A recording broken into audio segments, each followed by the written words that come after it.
In a world where two retired vets decided their phone conversations about WWE and storylines would make a good podcast, only one podcast dares to predict the future, where every move, every feud, every moment is overanalyzed. Grab your number 2 pencils. Get ready to step into the squared circle.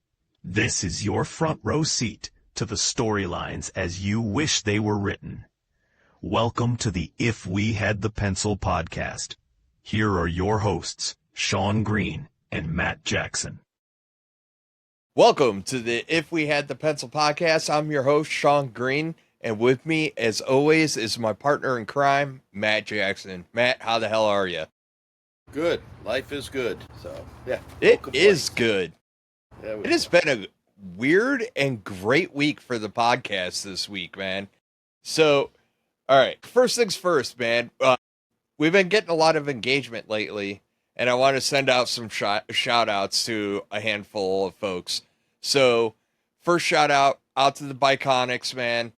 They've been interacting with us not only in our TikToks and our other stuff, but they've also been talking to us on the backside. Hopefully something comes of that, but really cool folks. Looking forward to getting their perspectives on stuff. It's really cool. I like the engagement with them, so shout out to them. And then, Matt, you were telling me we have like a super fan already, right? Like somebody from the UK. Yes, Nick from Barry, Wales in the UK across the pond said he's been listening since early on and likes our stuff. He says to keep going. And the only thing he asks is we get 100,000 subscribers that he gets a t-shirt from the merch table. So he'll get more. Hell, I'll send him a bottle of booze, man. Like, what's your preference? Let us know. But what can't they get in Wales? I mean, they're a pretty hardy party group over there. I can send them some American schwill, you know. We'll send our truth over with a case of Fireball and deliver it. Yeah, there we go.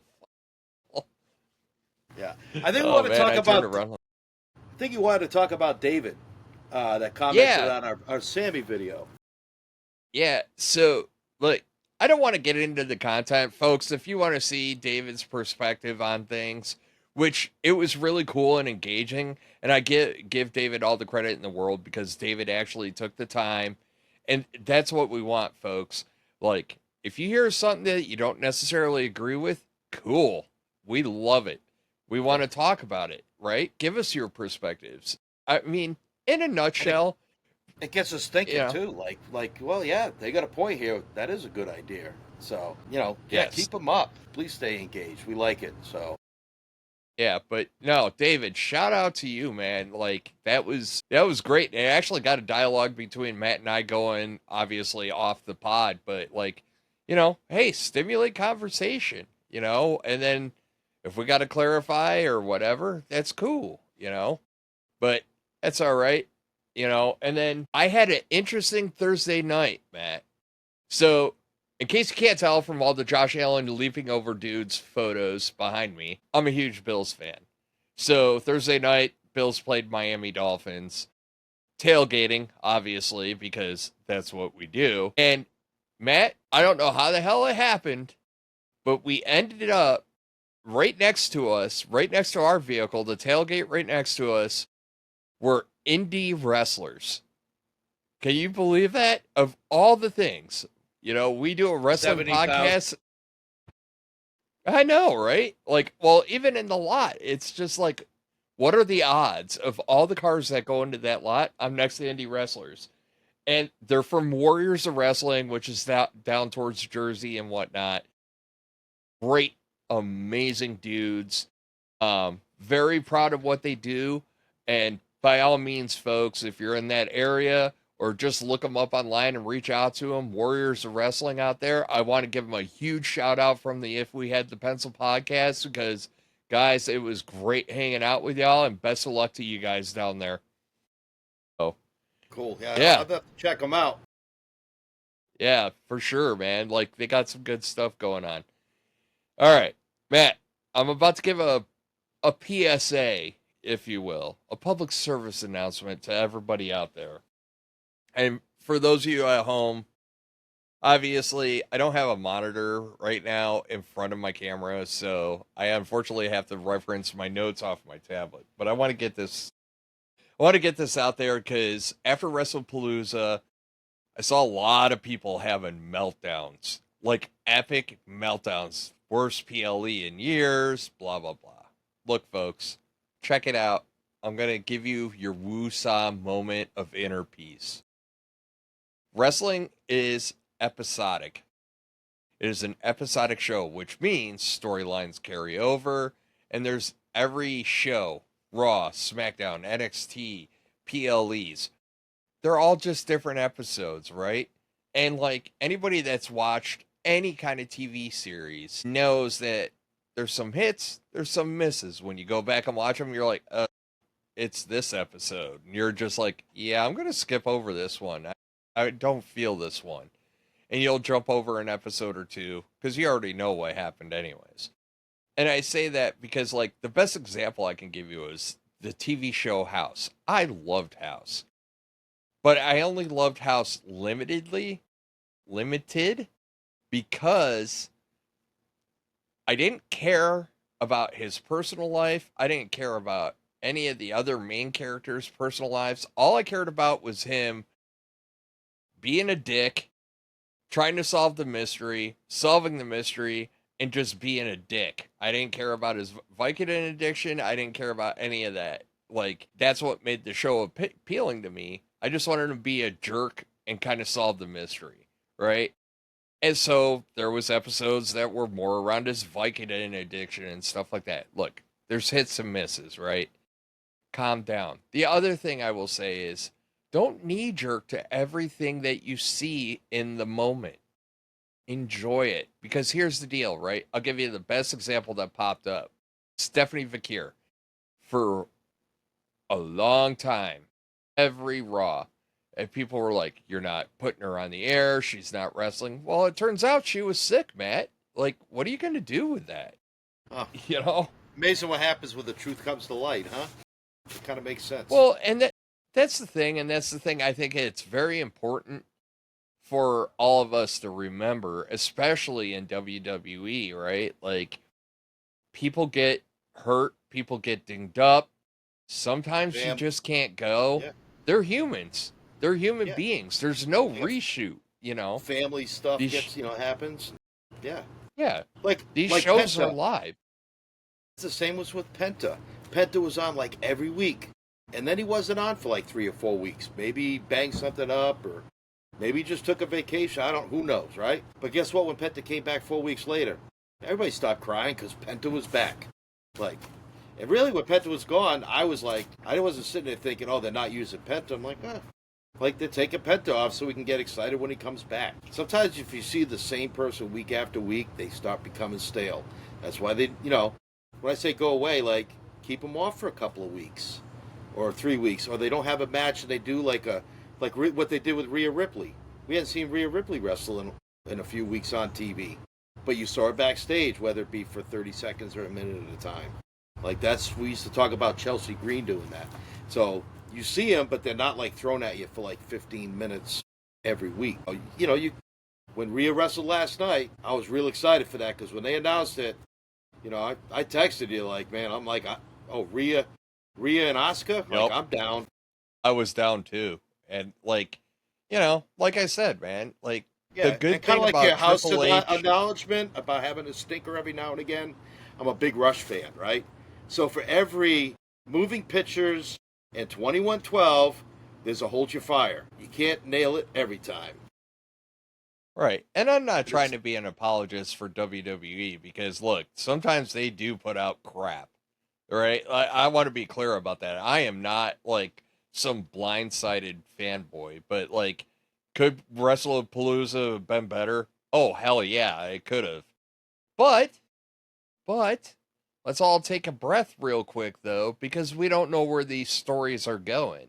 And we'll get into it when we get into Wrestle Palooza. I don't want to get into it right now. But, so, one last thing, because we say it all the time on this podcast, certain wrestlers and personalities are, like, on our most esteemed list. And R-Truth is one of them. So if you haven't seen the clip, it's pretty funny. But like, R-Truth was out there at the Carolina Panthers game this Sunday, hyping up the crowd, doing his, what's up and all that stuff. I thought that was really freaking cool. I love that dude. And was it last Friday that on SmackDown he was doing the ESPN booth showing people how to log on, or was that the week before? No, Was that last week? it was the ESPN booth on Friday because Wrestle Palooza was the next day. So he's showing everybody how to use the app. And he had the Motor City machine guns. And then, like he said, he was going to get Wi-Fi from his microwave, and then he put his phone in the toaster. Oh my God! Like only R-Truth can get away with that, and like people don't say that's the stupidest thing I ever seen. But R-Truth just makes it funny. Yeah, and I saw the footage of him at the Panthers game. That was pretty wild moments. Yeah, it was cool.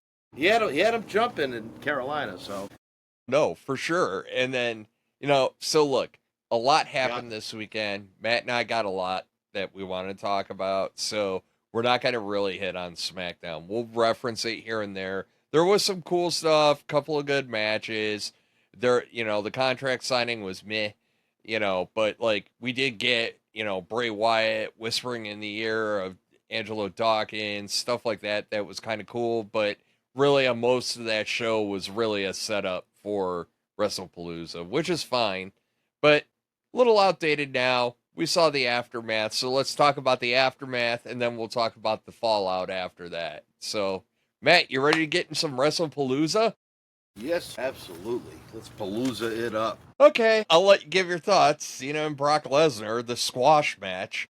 Well, before that, they had a fantastic opening video, like to introduce wrestling fans to ESPN. They had like footage going back from like the 40s and 50s all the way up into today, so really well done. And then, of course, right off the bat, they get the indie crowd jumping because Pat McAfee comes out and calls half the card. That was like, I had an idea. I knew he was going to be there. I just didn't know what role, so that was cool. But man, Brock Lesnar destroys John Cena in 8 minutes and 50 seconds. 7 F5s. I've heard some people say it's 6. Eight. It's 8. It was 7 during and then 1 after. You told me 7, and then he went back in the ring and got another one in, and I told you it was 8. I'm counting on your count, so hopefully you can count. But my count's wrong.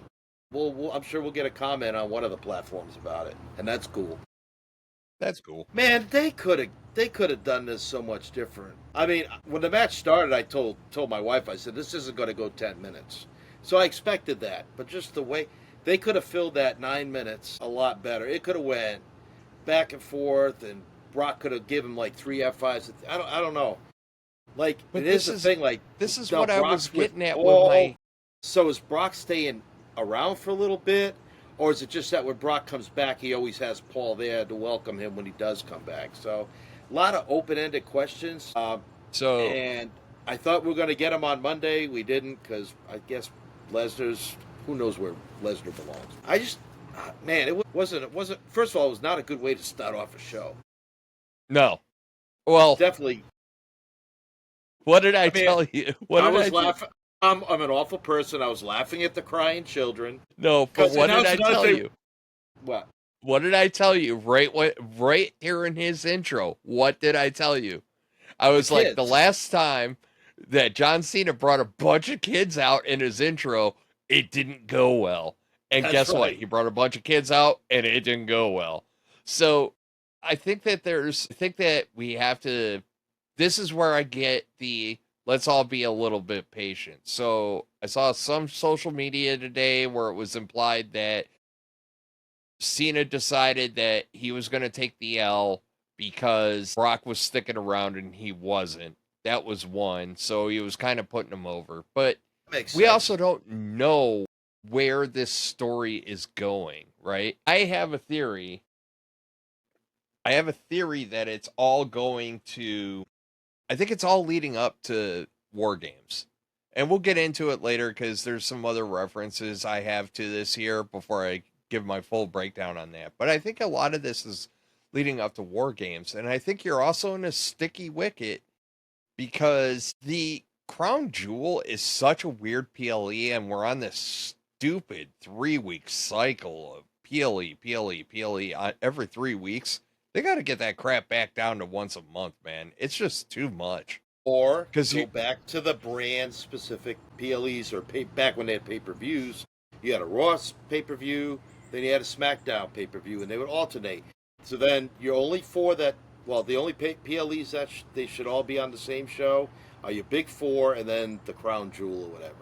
Or if Saudi throws another $50 million on demands for their other show to make sure that they have who they want. But I think if you could do that, because if you got 6-7 weeks in between a brand PLE, you have more time to build stories rather than just having to use the whole roster to regurgitate something out every 3 weeks. So maybe they ought to alternate people. I don't know. It's just, I mean, do they really have to though? So hear me out on this. Now that I'm thinking about it more, I might have overreacted. So think about it this way. We've been getting an average of 5 matches per PLE, right?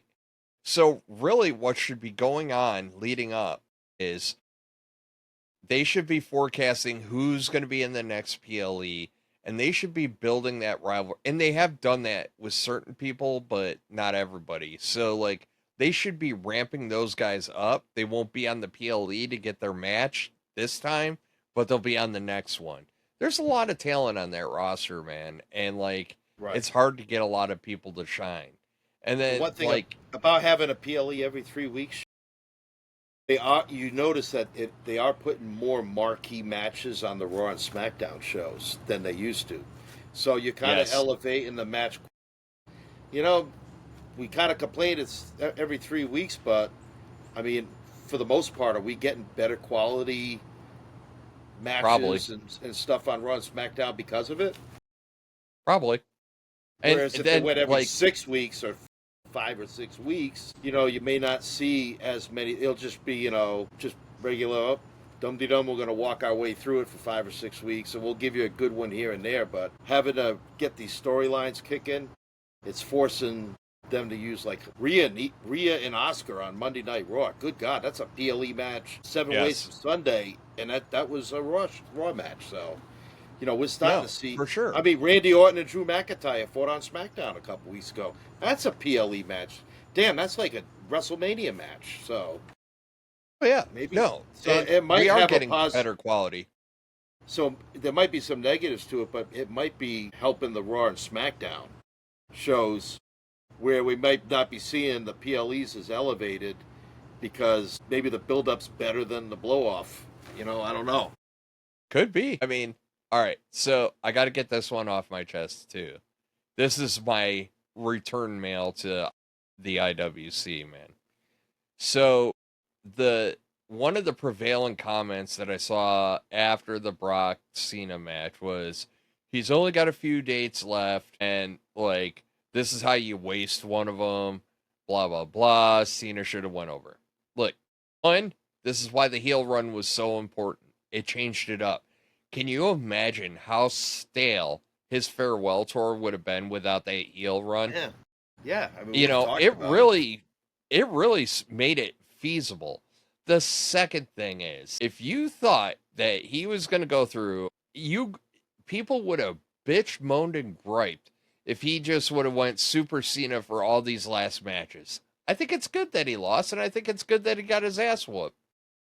It changes it up a little bit, right? Nobody looks at it as him against Brock Lesnar and go, well, Brock ain't got it because Brock came out in shape. So, Brock's been tossing logs or something up and on his farm, man. Brock came out in shape. I mean, so, you can get shade from the sun in his lats. My God.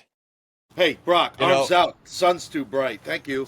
And we didn't really get into it. You kind of mentioned it. Paul Heyman, introducing him is huge. And like I said, I'll get into it later, but that was, as soon as I heard Heyman coming out, I was like, ooh.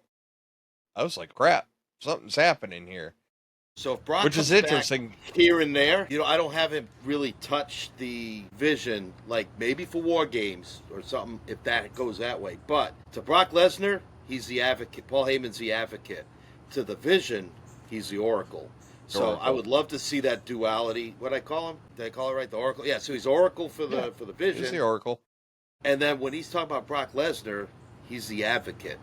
So which is kind of cool, because then That's an extra guy that the Vision could use if need be. Or, you know, it just makes Paul Heyman look even more powerful as part of the Vision. Who knows? All right. So let's move on to the next match. So the Usos and the Braun Browns. And like the match just the a lot of it made sense to me. I think it was smart to make LA Knight the guest referee because I think it like made it where he's just like beat the crap out of each other. I don't give a crap. You know, he wasn't enforcing much of nothing. Honestly, he was just there to either, you know, accept the submission or do the count out. You know what I mean? And anything else, it was just like were consistent. He didn't fast count nobody, didn't slow count nobody. Like he just let the boys have at it. So I thought he did a great job until like the ending, like screwed up any plans that they had for that. Yeah, and I know you keep on saying it, and I agree with you. I think the match got cut short after Jay busted himself open, and probably gave himself at a minimum mild concussion. So we talked about this pre-show, and I've been watching wrestling almost 50 years. See, like Cena hit the ropes with the chair one time and busted himself open. Somebody else has done it either in the corner or whatever. And I've seen people just like, you know, errant chairs getting tossed, getting busted. But I have never in almost 50 years of watching, and I've watched a lot of wrestling. Not just WWF, all the NWA and World Class. That was the first time I ever saw somebody hit somebody else with a chair and bust themselves open. So that was the first. Yeah, it was. Like, I think the best thing that came out of that match is, like, New Day on social media dropping the good idea, bad idea thing. Oh my God, if you haven't seen it, go to New Day's feed. They dropped a video, like, good idea, and they show them, like, cracking people with chairs. They were like, bad idea, and they show Jay's video. Bro, that was hilarious. Good on the New Day, man. I think it was Woods that was dropping it. That was hilarious. And I'm not trying to jump ahead either, but even LA Knight backstage made a comment about Jay busting himself with the chair. So I think it's something they can use. Like, I think it's something that they can use to poke fun at him. Like Titus O'Neil, like when he went sliding under the ring at the Royal Rumble. Like, it's like one of those moments. Like, we can use it now as a storyline, and then I'm already laughing about it. It's funny. It is funny because I feel bad Jay busted himself, but I'm like, man, how do you bust yourself open hitting somebody else with a chair? Guess what? Don't be 4 inches away from the guy that you're hitting with the chair while when you're swinging it. What's hilarious about it and not hilarious about it is the storyline that he's in right now. He's semi-serious, Jay, like he's walking that fine line. So like the fact that he just dorked up, I think like Jay Uso a month or so ago probably could have laughed it off and like, yo, dog, I screwed up. Like whatever. But now that he's doing this quasi-tribal, dipping his toe in tribal chief waters and stuff like that, we'll get into it. But yeah, man, it was like, it's unfortunate, but it's cool. LA Knight did the right thing. I'll give him credit because he jumped all over that shit. Like, there's video of him going like, yo, get to it. Let's go. Let's get out of here. Yeah, when he was trying to wrap it. Yeah, he wasn't hiding it. The cameras were doing a good job trying to prevent it. But yeah, LA Knight. People caught it on audio. Like him saying like, get to the spear. So like, yeah. Knight was doing his thing. And I'm sure like, Gorilla was in his ear, but like. Yeah, and it is. And here he goes. I don't know if he's ever ref before, but he comes in as a special ref, and then all of a sudden something totally unexpected happens. Like, how do you deal with that? He's not a seasoned ref who are used to dealing with guys getting hurt and how they deal with it. So, he did what he had to do, but, well, we got something funny to talk about. Like, we already laughed about it. Some people probably be mad, like, who could you laugh about Jay getting hurt? Easy, it was funny. Like, Jay's okay. Now it is. He's okay. Yeah. He wrestled last night. Yeah, now we can move on. So, plus, we're military, so we find the humor and stuff a lot of people don't.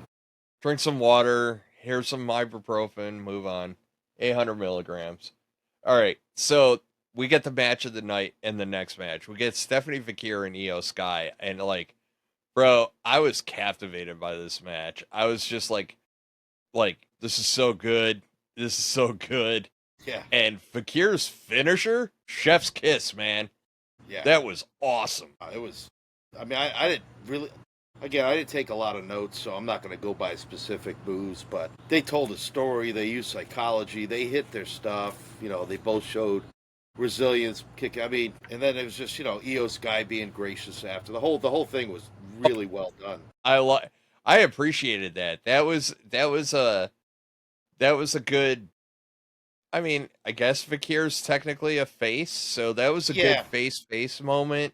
Because obviously Naomi's out of the picture, so like you didn't really have a villainous heel, so it was face going for the title. So the mutual respect, the bowing in the ring, like I don't think a lot so of that was good. Io and Stephanie acting at the end. I think a lot of that was a true emotion and heartfelt. They were happy. She was happy for fans. Fans loved it. So yeah, I think that was the right call, and I love Io Sky. But as we'll get to here in a little bit, Io Sky's got some stuff now to deal with. I think this is a good chance to see Fakir. And I mean, it's kind of a nice way to have her take the title now because she's not defending it at the next PLE. She's just going to fight whoever wins the women's three-way on Friday night. So it's kind of a good way to... She's defending at the PLE. No. Well, oh no, she's not defending because it's for the Goofy title. Right, it's, the crown jewel. So champion v champion. Yep. So... I think that's a good way to do it because now you can test her. She's not defending the title. Kind of the pressure's off. Let's see how she does against either Tiff, Jade, God forbid Nia, and go from there. Yeah. So, look, I'll save it for Raw.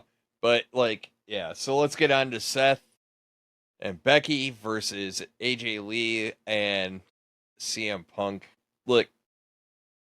This was pretty good. Was it epic? No. But it was good. The storytelling in this match was phenomenal. Yeah, phenomenal. 15 minutes it took until AJ Lee could tag in. So the first, other than the first minute they were doing a lot of that bait and switch, I tag, but there was no contact. So, because I time all the PLE matches.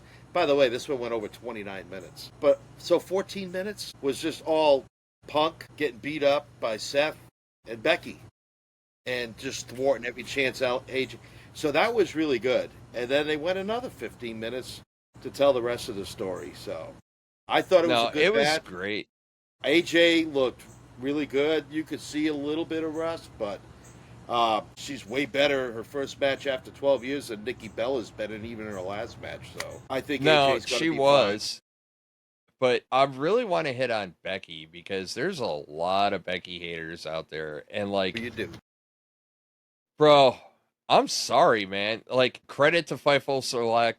Credit to Sean Ross Sapp over at Fightful Select. He had an article that kind of came out that was talking about what I've been talking to you about, even off camera, which is Becky is doing God's work right now when it comes to all these returning stars, right? And I think people got to pump their brakes a little bit because it's hey, they're Becky no sells, Becky this, Becky that. And I'm bro, whoa. Instead of blaming the person that's there week in, week out, hey, how about the person with 10 years of ring rust on them? And she really does her best effort to make him look like $1 million. She really did. She did a great job. Her heel work in this match, this is where all the storytelling comes in, right? Her heel work in this match was amazing. The cowardly heel stuff and I find it, do you not find it humorous that she doesn't really fear CM Punk, mostly because he's a dude and she thinks she's a woman and he won't hit her. But she doesn't fear him, but she's terrified of AJ Lee. All that stuff right there, it's so good. And she's doing great work. And honestly, you could see it in the match. She was setting up, she was being patient with her and letting AJ Lee come to her, right? She was calling the matches, stuff like that. And that got confirmed, like I said, in that article on Fightful Select. They actually, talked about that. So, credit to them. Just But like the finish, like the first attempt at the Black Widow, AJ struggled to get it on. They're all like, "Well, Becky didn't get down enough." I'm like, whatever. Like they had they practiced this? I don't know.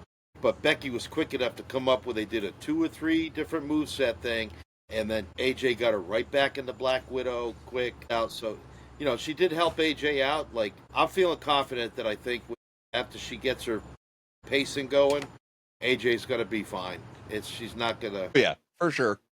For sure. I'm not knocking her. Look, there wasn't much that she did. No, but we were that talking I thought- about we were setting expectations last week. You would, talking like, hey, been out 10 or 12 years, it could be a train wreck, you don't know because, working at the Performance Center is way different than getting in front of the hot lights in front of a live crowd.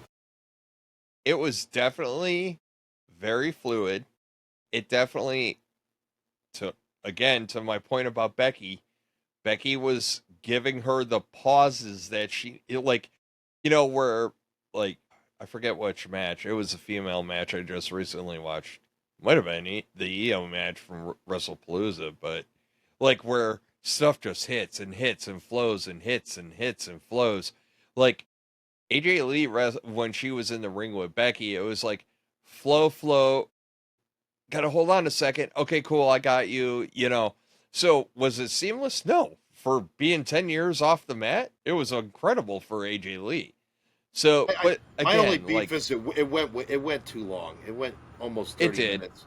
They could have done that in 20 or 22, but like we talked pre-show, I think they were trying to make some time up because I really think the Usos and the Bronze, I'm going to say between the rest of the match and then post-match antics, probably there was going to be like another 10 or 12 minutes total because it would have been so they had to make it up. The women's title match, that went just under 20 minutes, so matches went a little bit longer. And that's easy to do in this mixed tag. How do you do it? You get 2 of your best wrestlers, Seth and CM Punk, and like, hey, we were looking at like isolating, not letting AJ in until about 7 minutes. Yeah, we need to double that.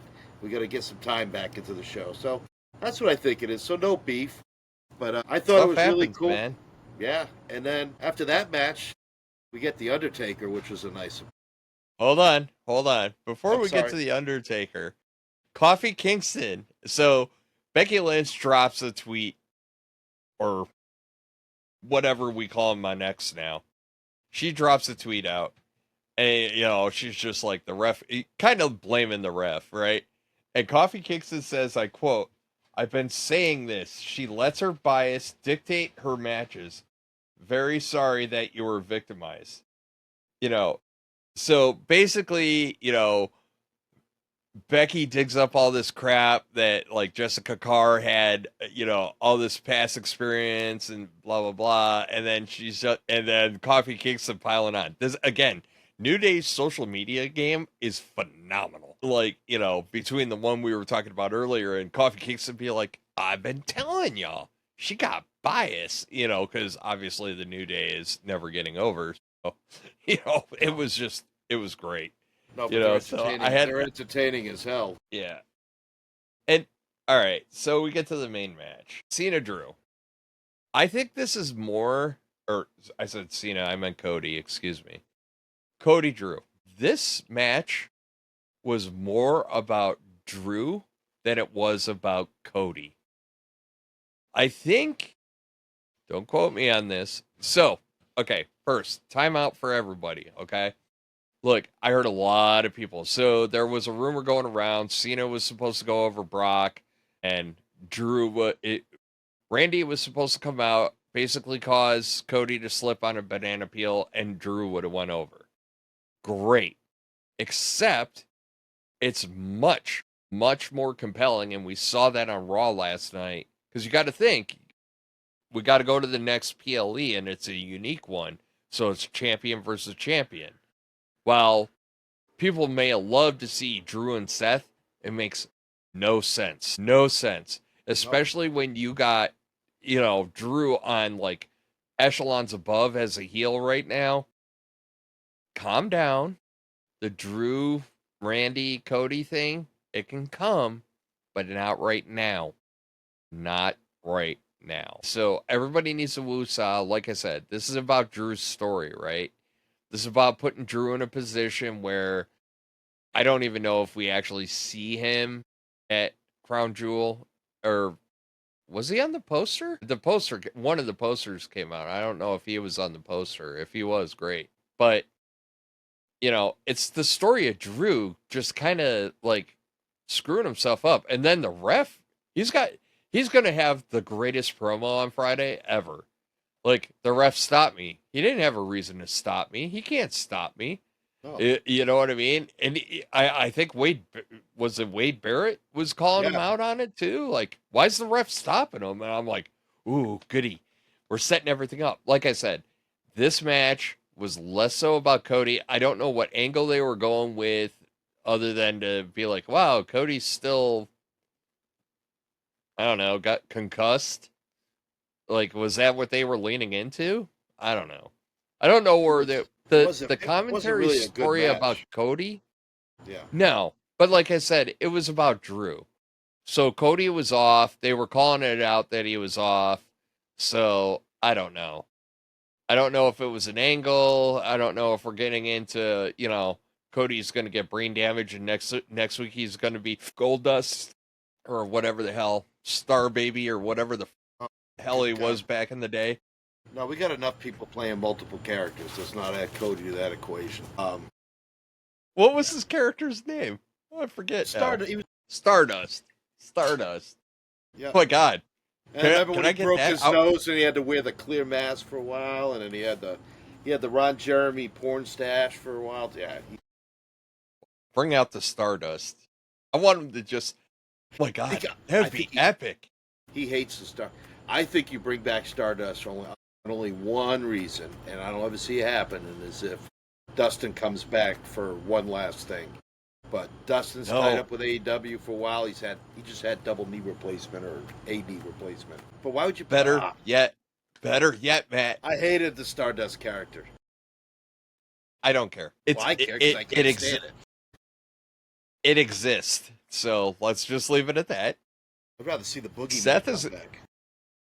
Seth is gonna come out as Stardust. Calling it now. Seth coming out at Crown Jewel for their match as Stardust.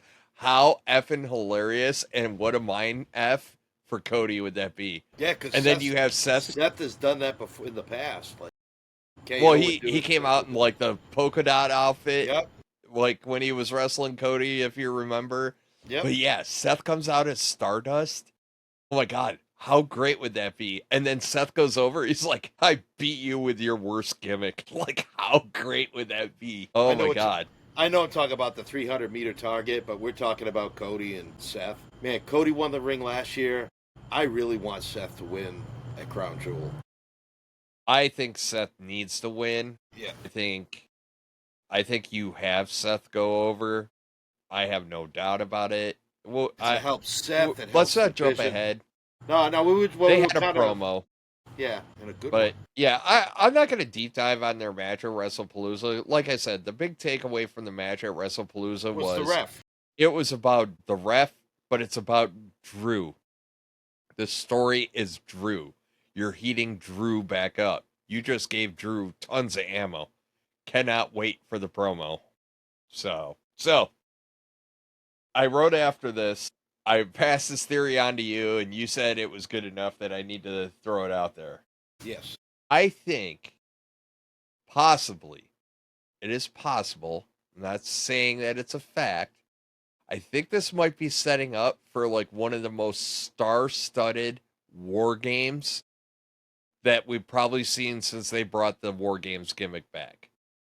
Like, Bloodline and the mishmash of Avengers or whatever, that was the thing. You know what I mean? Like, it was what it was. Yeah, but it wasn't star power. It wasn't star power. So right now, because it's Seth, you have an in for the Vision to get involved in Cody's story, right? So there's 3 people right there. I'm going to do the bad guys first.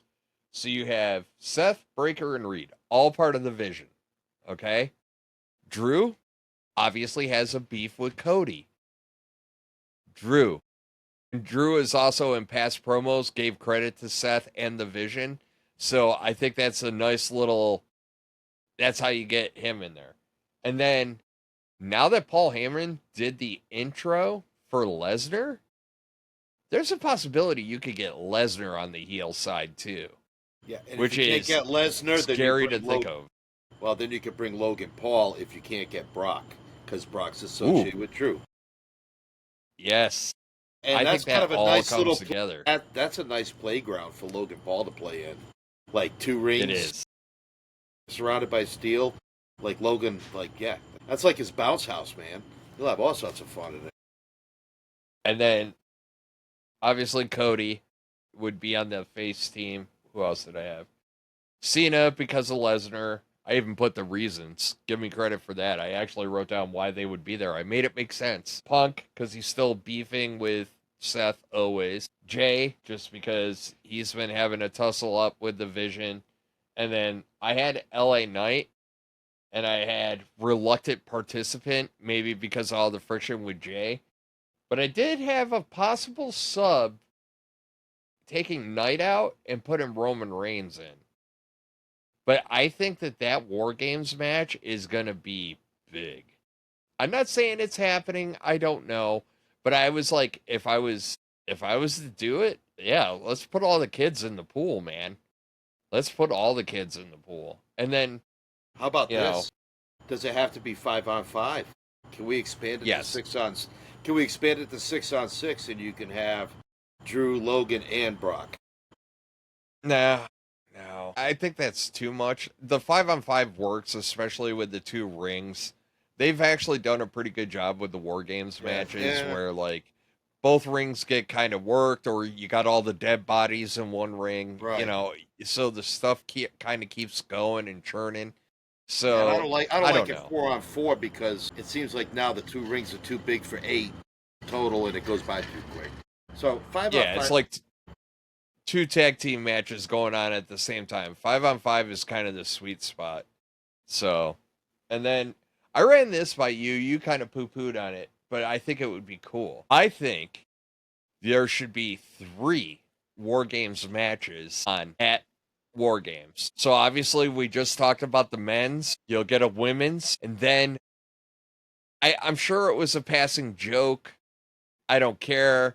So there's a clip going around. Again, I don't have time to watch NXT because I'm recording this pod to spend time with y'all. With NXT, so there was a thing. Triple H was out there. It was their homecoming, and Shawn Michaels was there, and like they kind of played up like they had friction or whatever. But the big thing is that like it popped in my head. I was like, how cool would it be like current gen NXT, the Shawn Michaels NXT versus vets from the Black and Gold era in a War Games match, 5-on-5. And what that does is that gets some of your talent that doesn't get a lot of time on PLEs, time on a PLE.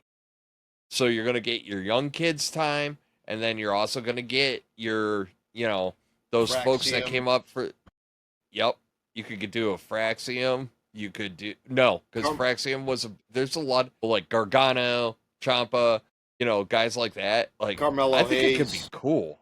Carmelo Hayes is in it. Finn Balor. Because Finn was in NXT. Balor would have been one. Well, you got to remember, it would be Black and Gold versus current gen. So Triple H's NXT versus Shawn Michaels NXT. Okay. So you got to go a little ways back. So you would. It'd be Finn. Finn would be a good one. Johnny Gargano. You know what I'm saying? So like, that it has potential, man. Like I like it. I hope they do it. I don't think they will, but I'd like it. Because you were right in 3 War Games matches would be a bit much, but you already got the ring there. Why the hell not? Or does NXT have a show at the arena that weekend? They do, but this is why I said that I wanted it. They do that War Games at the arena show. That's probably what will happen. No, because like here's the deal, right? This is why I'm kind of poo-pooing on that idea. You already have the setup there. The whole effing premise of that PLE is Survivor Series. You know what I mean? Like, and it's Survivor Series War Games. And it's going to be a special one. It's going to be outdoors. It's in San Diego. It's in a baseball stadium, which means, it's going to be on ESPN. Like, there's so much good stuff going on with that. Like, why wouldn't you just run 3 out? You know what I mean? Why not? That's one of the big 4, so that's a show that can go 4 hours plus. That'll be a long show. Yes, it is. Oh.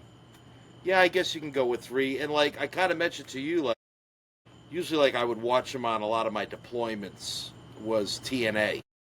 And they used to do that lockdown pay-per-view where every match was in a cage. And I'm like, I like cage matches, but every match...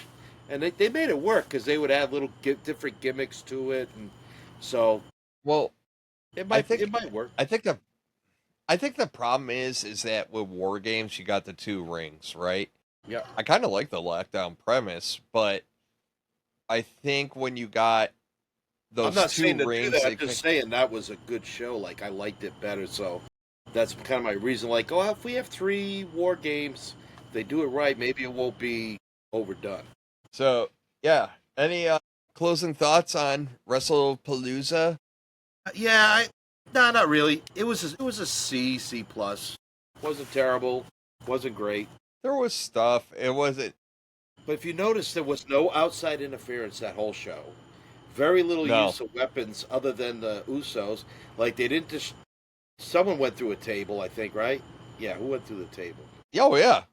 Yeah. The Usos. Yeah, but they got speared. But nobody else did. Like, well, when the announcers... Somebody took down the announcer's desk, but it wasn't gratuitous like we've been seeing where almost every match is like they're outside, someone's getting hit with steps, someone's getting thrown into the desk. Like, they did tone that down and make it look more like a older wrestling card where you didn't have as much shenanigans. But I felt like they went too far the other end at times. Like, well, I told you this week. I said what I really think happened was they came onto ESPN for the first time, and we kind of saw this with Saturday night's main event too. Like, they built that up, and you're like, oh my god, yeah, we're gonna get some stuff, and they tied it into their storylines too. And then you got like commercials. Wait, no, I mean, you got like really vanilla kind of stuff, and I'm not saying that Wrestle Palooza was vanilla per se, but it wasn't epic, and I think they went vanilla. All right, you know what I mean? So if there was a meter for vanilla, they were on the vanilla side. Yeah, they were pegging. So, I wouldn't say pegging it. They could have went a lot worse. It's just, there wouldn't have been table shots. It would have been all clean wrestling. But my point is that, like, I think they played it safe is what I'm really getting at. So hopefully they get better. Like, I hate... In life, it's one of my biggest pet peeves. And, like, you see it in football all the time, right? Like, a team's out there just curb stomping people. And, like, then they stop doing what they were doing and go to, like, a prevent defense. And then, like, the other team's kind of moving, but there's not enough time on the clock kind of deal. It's like, nah, don't go into prevent. Like, own that crap. Show everybody what you're about. And I hope with Crown Jewel, and I really hope with Survivor Series that they kind of go back to that. And I don't think you can avoid it with Survivor Series. Because I swear to God, if I see another freaking cage match where the cage barely gets used, I'm going to lose my crap. Yeah, the Fatu match, if you recall. Yeah, oh yeah. Didn't keep people out. All right. Didn't really keep people in. All right, let's get on to Raw. On to Raw. All right, my first note of notes. And I texted this to you, and I stand by it. Therapy Cody sucks. Dr. Phil Cody sucks. Yes. I hate it. Like, the Mutual Admiration Society can kiss my keister, man. I need a little more edge from the champ, which is why I want Seth to win, and I need a rematch with Drew or some interaction with Drew that sets up a rematch, because I'm sorry, man. Like, Drew should have a title right now. And it's just, I think Drew gets that title if not for Crown Jewel. So. Yeah, I even texted you during this whole thing too, and I'm like, man, is it me or is this Cody championship run like a little underwhelming, or what I say? Well, kind of in fairness, we haven't had a lot of build with Cody, right? Like, Yeah. so he was kind of off. He did the run in, and then, he dropped a good promo, like, hey, the champ is back and blah, blah, blah, blah, blah, whatever. And then, like, the only other good thing that came out of this promo for me was, like, they made sure to hit on that Cody is 3-0 against Seth. Yeah. And, like, I was like, I knew they were going to go there, but it's like, but I can't stand mutual admiration Barbie, man. Like, I can't do it. It's so boring, and it's so, like, it's like playing a video game where you got to pick your dialogue and all your options suck. And That's what it came across as. It kind of took away any that really Seth could do, like, to really be Seth. He tried a little bit, like he doesn't care about, if the fans cheer him and all, like, but it's still like you didn't get that really solid Seth promo. It kind of took the wind out of the sails of what Seth could do. Well, because, like, I don't know. I think Seth's one of the better ones on the mic, and I just think Cody he was so effing, like, just, he's running through all the crap with Seth, and I'm like, bro, you guys are going head to head. Can we not do this? Like, can we? Yeah. I don't know. Dr. Phil Cody doesn't work for me, man. Like, it doesn't. But let's get on to better stuff. So, sorry, I skipped one. New Day, War Raiders, and Penta. Fun. That's all I got to say about it. Fun. And that, Mexican Destroyer. The thing Avalanche. Of beauty. Yeah. The Avalanche Mexican Destroyer. Oh, so good. And Waller sold it like a champ. And I'm not going to lie, when they were setting it up, I was like, oh, I don't like this. And the fact they pulled it off, and Waller did it great. And, I have a loosey-goosey theory that we're going to get a couple of weeks stretch where a stipulation match with Penta where he can't use the Mexican Destroyer or something like that, or it's going to get banned for like a week or two or something like that. Like, I think something like that's coming. That used to be it's a big tacky, thing, old school days. No, it'd be a stip like pile driver would, like back when pile drivers were big. The pile driver is banned for this match. I think they did one with Jake Roberts one time where the DDT was banned, but no, it was there was a fun spot mid-match. You and I were talking about it when Penta did his top rope dive on to two members of the New Day, and Grayson Waller got smushed up against the apron. Or was that Kofi? It might have been Kofi. I forget. I don't know. There's bodies flying everywhere. But busted the video. Well, busted. Fish fun stuff. Like, they're fun to watch because they're like, you got Penta who's all flash and, and he's a lucha guy. And you just get, like, the War Raiders who are just these big guys. But they can, like, work their ass off and they move. They can move. And, like, when Ivar called for it, and all of them are just doing the sound. And then, you see dude get down on all fours, and then Penta's flying. Oh, my God. It was so good. I love it. And it feels... I said it at the PLE or the last time they wrestled together. I think it was what? It was a PLE, right? Was it a PLE or it might have been a couple of Raws ago? Anyways, like when they last wrestled together, like him and the War Raiders. No, it was AAA. Wasn't it? Right. Oh man, don't make me. Yeah, it was. No, he didn't wrestle at AAA. Never mind. No, he didn't. He came out in a suit. I think it was the Raw after or something like that. It might be the Raw after AAA. Anyways, I digress. More importantly, the last time they were together, it just looked like that little group has kind of a chemistry, like a fun vibes chemistry. Yeah. And I kind of liked it. But I am going to shit on Raw a little bit. Like, Judgment Day needs to defend their titles. I don't know if they're pumping the brakes on it just to, like, wait until Dom gets kicked out of the group or whatever. We'll get to it. But, But yeah, no, I had a blast. I that's all I got to say about it. It was fun. Especially with that, now that the Raw Tag Team division is kind of starting to buzz a little bit. Because now you also got AJ Styles and Dragon Lee. And then we got Rey Fenix coming back. And we talked last week about the Lucha Bros reuniting. So, yeah, we need to start seeing them titles on TV. That's what I really think they're doing. I think they're waiting to get the division going. And I think you're going to insert the titles back in. But they're trying to build up that division. We get the acknowledgement of Stephanie being the world champ. She gets her pyro, which I was really happy for her. So I think so in my notes, and we got to kind of talk about this. So we mentioned it earlier. So Nia Jax, Jade Cargill, and Tiffany Stratton all wrestle for the belt Friday. And I think there's only one winner because they have to go up against Stephanie. And I think that's Tiffany. Because the problem with Jade and the power with Nia are they're powerhouse wrestlers, right? They're just strength on strength. And whereas I see definitely Vakir as a more technical wrestler, but I think Tiffany is probably a better fit, if you will, for that champion v champion. And it's also a good thing too, right? So Tiffany's got this little streak going on where she's defended her title and retained.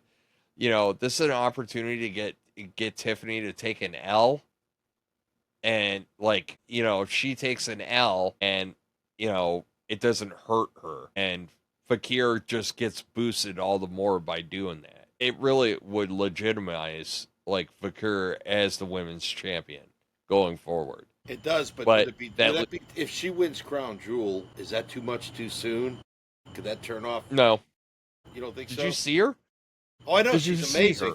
She's freaking amazing. I know. And she's incredible, but I don't care. Ride that pony, man. Just go. Yeah, we've kind of talked, we're kind of ready for, at some point in the near future, for Tiffany to drop the strap. It's got to be the right person, though. Right. And that's the kicker. What did I text you about Nia Jax last night? If Nia wins, I don't want to get into it because we'll be besmirching her work. But let's just say we were very no, we're wrestling concerned. fans. We do not want Nia to win. We'll just say that we're not besmirching her. We'll work. Just say that. Man, we're wrestling fans. We're not insiders. I'll riot for the both of us. There was streaking involved. I will there was riot burning right stuff. outside here. Know. Yeah, I will riot at my campsite. So I do though have a theory coming out of this, which is if it is Tiffany and Stephanie at Crown Jewel, my theory is this. I think I saw a rumor that Liv Morgan's almost ready to come back. I think you have Liv come out after Vakir wins, and then she basically does the you have something of mine kind of deal. You know what I mean? And I would like to see that. If not, fine. But I think Vakir and Liv would match up really good too. Yeah. So it's a matter of getting these matchups now, and I got full faith in her that she can do what she's got to do. So yeah, I bring it, man. Good for her though. I'm glad she got her pyro, and yeah.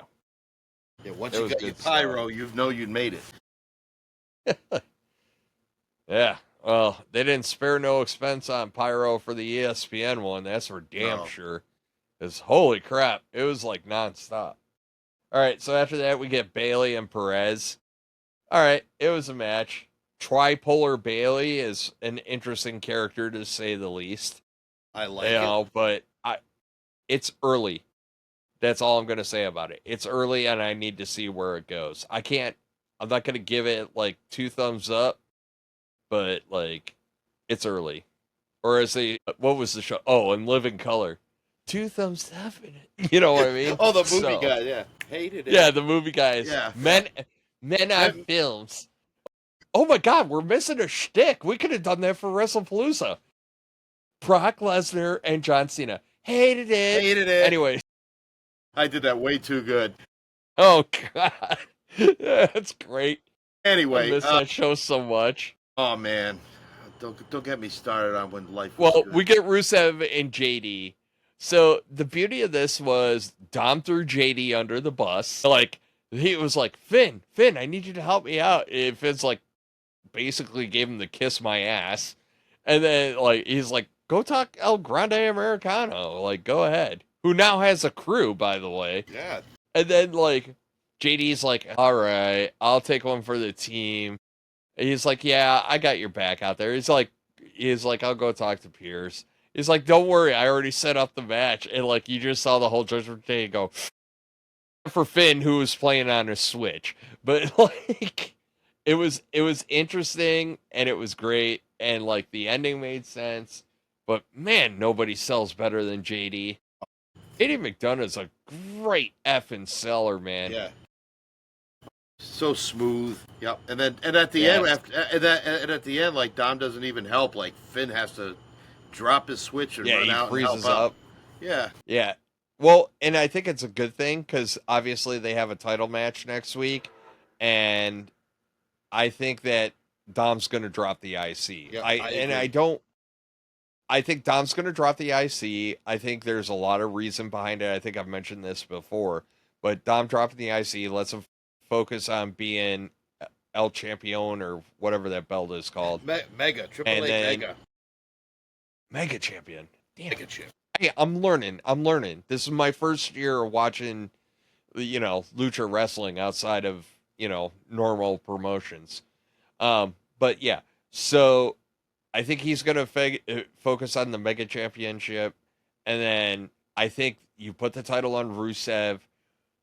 And then Rusev gets, one more time, Rusev Sheamus. And Sheamus, hey, you got something I have never had, so it's time. You know what I mean? So Sheamus chases that Grand Slam. But I think that's where that's going. But yeah. I don't know, Matt. How much longer do you think Dom survives? Till Friday. And then I think Rusev takes him. Because you know what? You don't have to. Rusev in the Judgment Day. In the Judgment Day. That might be done Friday as well. It might be.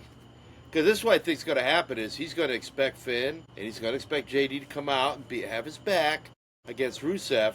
And then Rusev's going to kick his ass Friday night.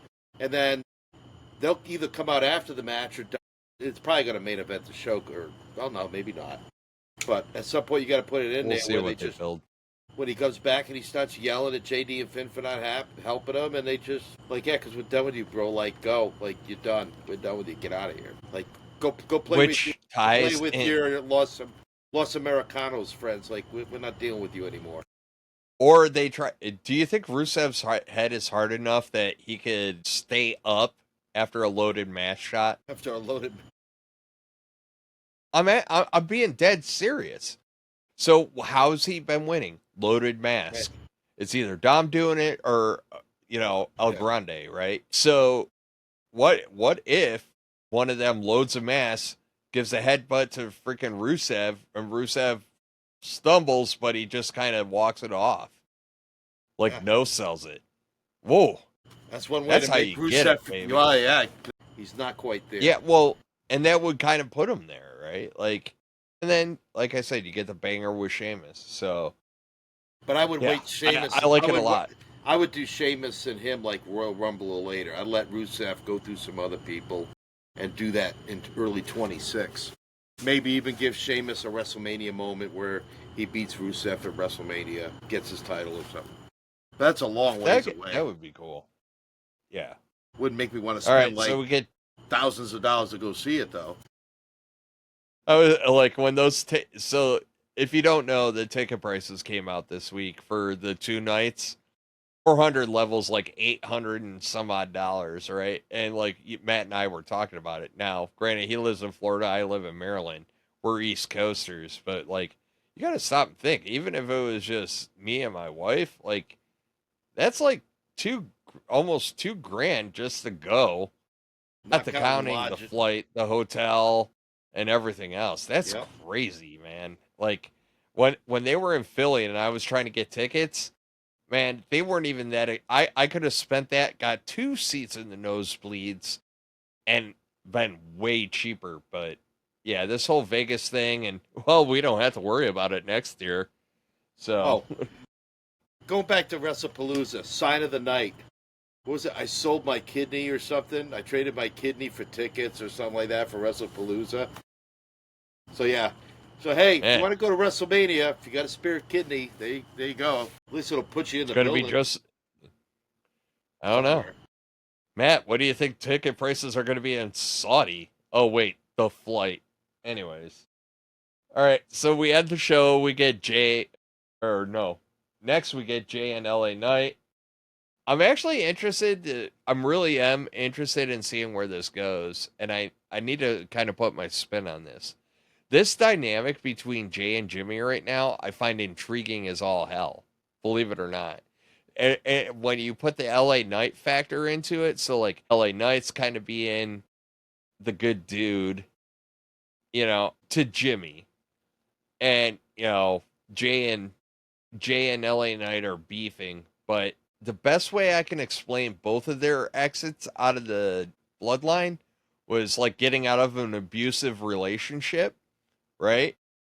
And like now Jay is kind of giving hints, kind of taking on that personality of, and I wonder if instead of Jimmy falling in line, he just kind of, nah, dude, I ain't going down this again. Yeah, I'm going to knock some sense I'm not going back. That's what it looks like it's going to. Like, he's seeing it, because Jay will say stuff that was, like, Romanesque, and he just, the look on his face is like, man, what the hell are you doing, man? Like, no, it didn't work the first, like, no, it didn't work out good for us the first time, like, no. So he gives that, like, those, and just the way he is with Knight, like at the end of the match, when they come out. Yep. And he's like, and Jimmy's like, hey, man, like, they're going to mess him up, like, let's stop this, and Jay's just like, oh, hell no, and he just walks backstage. Doesn't mean, folks, that Jey Uso's turning heel. I don't think he is. I just think this is conflict going on. I don't think you can. No. Every time I think about like the possibility of them turning him heel, I see him with the kids on his entrance, getting them to do the yeet thing, and I'm like, you don't stop that right now. That's a lot of goodwill right there. Yeah, and we already made kids cry. Yeah. We already made kids cry because, like, Brock Lesnar, like, took John Cena's soul and everything else that he could take off of him. So, like, I don't think WWE wants to double dip in the, like, be in there, like, oh, the tears. Here's another thing. I love children's tears. If you're going to write Cena off for a month, why don't you just put him on a stretcher? You already got kids crying. Throw him on a damn stretcher.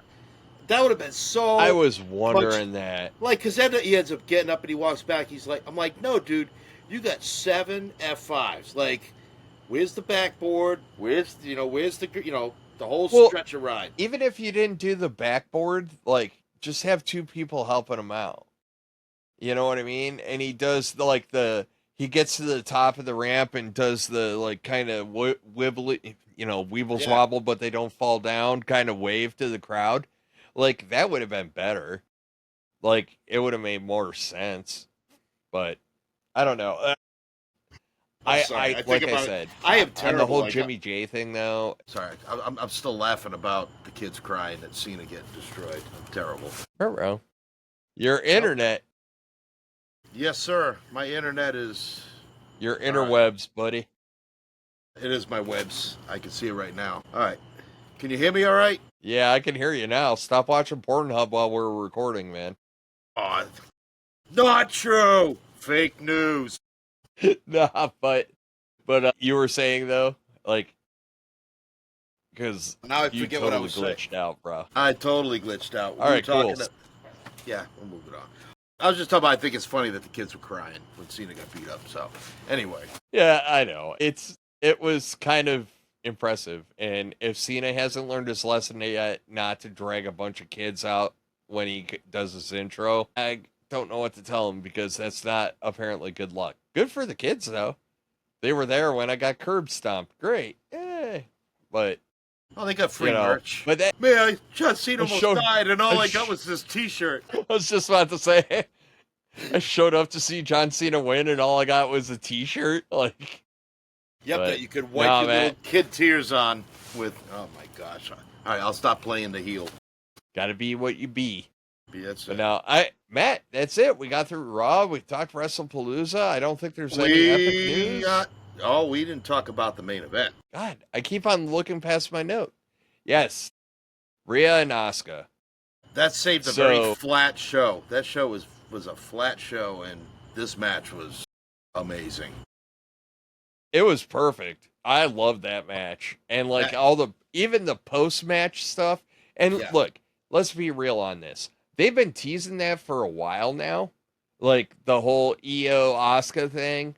it makes me wonder if we're gonna get Io Asuka, and then we kind of got a decision point from Kairi Sane out of that, like all the post match stuff, and I, man, how big was that freaking mist bag? Because holy cow, she turned freaking Rhea into a freaking Orion slave girl. I sent you the pictures of it, man. Like people on social media today was like putting pictures up of Avatar and stuff like that. I was like, hell no, she became an Orion slave girl. Like, you know, it's like, holy crap. Yeah, that was. You know, but, you know, credit to him, man. That match was really effing So, good. Even if we would have just left with like the Mist thing and Asuka and Kairi Sane attacking Ripley, that still would have been good.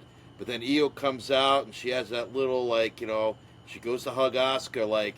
So we got like a fully cemented heel turn and two people that got like really turned on, like, you know, Rhea and Asuka was becoming a feud anyway, but I mean she just like went above and beyond, especially the spinning back elbow or back fist.